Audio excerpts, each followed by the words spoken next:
Thank you for the promotion. My name is Emma Cloney. I'm a nurse, a registered nurse, and the president of Lipedema Canada. I want to take a different approach. So I want to look to my colleagues in the audience and patients in the audience. And we as a patient association want to take an opportunity to speak in an advocacy capacity. So my disclosure is that the information being presented herein reflects the lived experience of many lipedema patients and is offered in consultation with the identified perspectives from folks living with lipedema in the Lipedema Canada community. Dear doctor is how we're going to approach this, and this is what patients would like clinicians to know before you offer lifestyle and nutritional advice to a lipedema patient. Please remember that as patients, we are experts in our lived experience. The first thing we would ask you to do, and we ask you to do this in med school and in nursing school, the first job that we have as clinicians is to check our bias. There is so much that is unknown about lipedema, and there is so much that is unknown about obesity. And a lot of what we get given as advice comes from a place of undercurrent bias, and the only way for you to know if you have bias is to assess yours. So please understand, what you might sometimes classify as a difficult patient contextually reads like this: that our lived experience as lipedema patients has often led us to feel judged and blamed for the body and for the size that we live in. And therefore, patients often simply hear your advice through the lens of fat phobia, shame, and blame, even if it was well-intentioned. I want to again remind you that lipedema is not obesity. Don't automatically assume that a patient living in a large body is obese. We know clearly that lipedema and obesity can coexist, but they are two distinct disease entities, each which is worthy and valid of their own treatment. We need to identify what the treatment goals are. And this is not just for our patients, but this is for you as well. This is also a factor in checking your bias. Why are you making the recommendation you're making? What's backing it up? What's informing it? But before we make recommendations, before we bring up the topic of nutrition or lifestyle, please ask your patients. Start with a question. Ask your patient about their treatment goals and priorities. We've often heard it said in kind of a funny way that I went into the doctor for a splinter or a migraine, and they asked me if I'd considered losing weight to fix it. Those don't correlate. Your treatment goals when a patient walks in may not be the reason that they came to see you, but we can solve that barrier if you lead with just a question and listen to the answer. Please never assume that a patient's primary goal, even if they've approached you stating, I think I have lipedema, don't assume that their primary goal is to be smaller or lose weight. For many of us, that isn't our goal. We want to be able to live not in chronic, debilitating pain. That's our priority for many of us, but I can't speak to that because I haven't asked them yet. Consent matters in all manner of life and in all manner of healthcare. And as a nurse working with clinicians, I sometimes know that we skirt consent in certain ways, and we bypass it, or we think it's implied. But in this instance, our patients would like you to know that consent here really matters.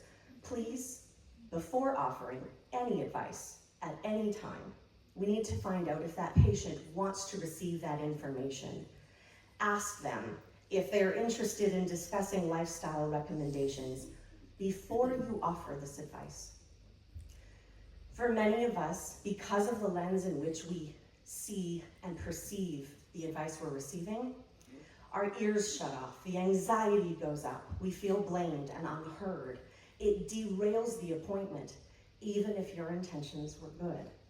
For many, we struggled with disordered eating. We've had a confusing relationship with nonsensical move more and eat less advice that simply hasn't yielded the results that doctors had promised. So by the time we come to you, if you're offering us nutrition recommendations, but you haven't asked us if we're in emotional, mental, or even readiness space to receive that, then you're wasting your 15 minutes and ours. Please don't assume.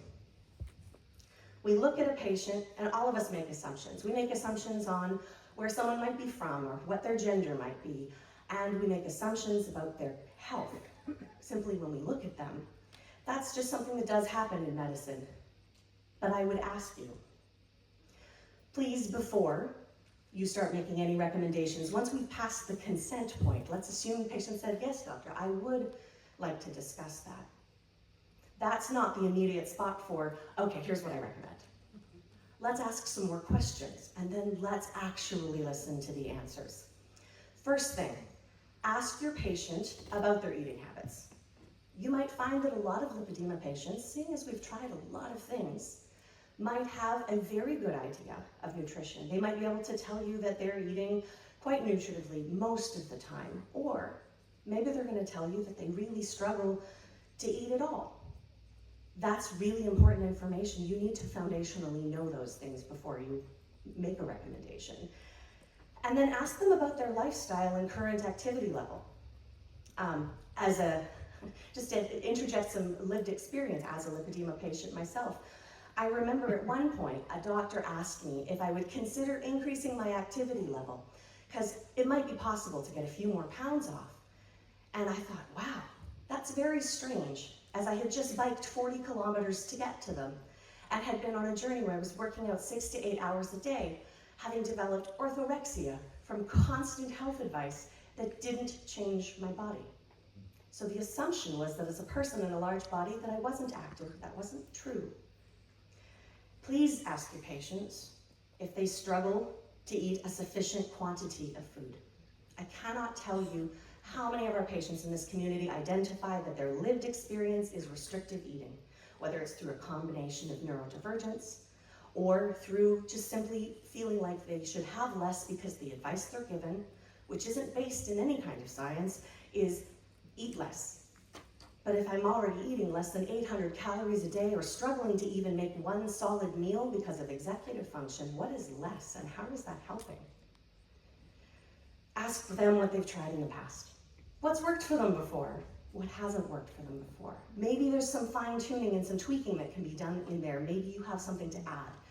But please do not assume that your patient is overeating or they're inactive or that they're lying to you, because they're probably not. Then, outcomes and expectations.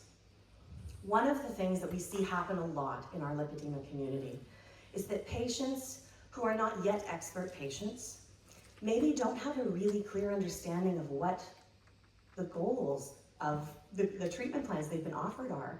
They may have unrealistic goals, thinking that if I just follow the health advice or this particular diet, and if I get it exactly right, that will be the magic that allows me to lose all this weight and live the way I wanted to live. And if we didn't talk about what the goals of the treatment were, patients may be utterly disappointed. And on the flip side, if your goals were different than your patient's goals, we may find ourselves in misalignment. Mm-hmm. So let's have you and your patient as a collaborative team establish reasonable goals for the proposed lifestyle plan. Is the goal pain management? Is the goal weight loss? Is it for inflammation management, mobility improvement, improved quality of life, or improved mental health? Or is it all of them?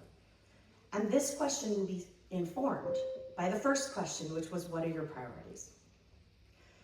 We often use the words in medicine, compliance, or my patient was non-compliant. Your patient doesn't need to be compliant. Your patient needs to be collaborative. There are very many factors that will affect a reason why a patient may not be able to participate in the plan that you guys have made, even if it was together. Financial barriers around food, access to protein, access to fitness, that's very helpful. Executive function, histories of eating disorders, allergies, MCAS, hypermobility when we're thinking about exercise program. Does this patient have supports? Are they able enough to even get out of the house? This is our motto at Lipedema Canada. We are here to open minds and change lives, but more than that, open minds actually change lives. We would encourage you to open yours and open this conversation. Thank you.